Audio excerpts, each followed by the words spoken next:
كذب وتولى.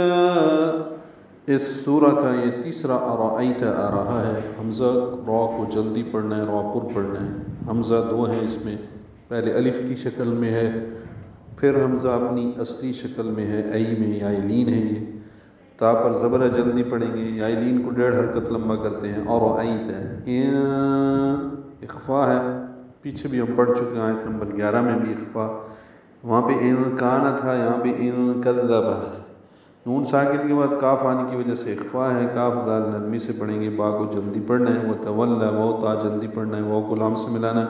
واو ہونٹوں کے نا تمام گول کرنے سے ادا ہوتی ہے. واو کو لام سے ملانا ہے. لا کھڑا زبر ہے، وقفاً 2 حرکات لمبا ہے. وتولا ملانے کی صورت میں حمزہ آ رہا ہے اگلی آیت کے شروع میں، تو وتولا لام پر کھڑا زبر کے اوپر مد ڈالیں گے، یعنی مد منفصل. پھر اس کو 4 حرکات لمبا کریں گے اور ملا کر پڑھیں گے.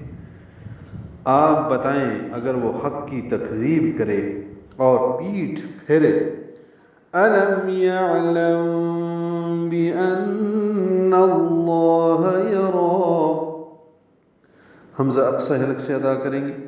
لام کو میم سے ملانا ہے. میم ساکن پہ اظہار شفوی ہے. یعلم عین ساکن پہ اظہار ہے. پھر میم ساکن ہے. اب اس کے بعد با آیا ہے. میم ساکن کے بعد با آنے کی وجہ سے اخفاء شفوی ہے. علم میم کو ظاہر کر کے پڑھا. یعلم بھی اخفاء کر کے پڑھا. بأن نون مشدد پہ غنہ ہے. نون کی زبر کو لام اسم جلال سے ملائیں گے. لام اسم جلال پر پڑھیں گے. 2 حرکات لمبا کریں گے. ہا کو جلدی پڑھیں گے. یا کو بھی جلدی پڑھیں گے. را پر پڑھیں گے اور 2 حرکات لمبا کریں گے. بأن اللہ یرا. کیا اس نے یہ نہیں جانا کہ بے شک اللہ سب کچھ دیکھ رہا ہے.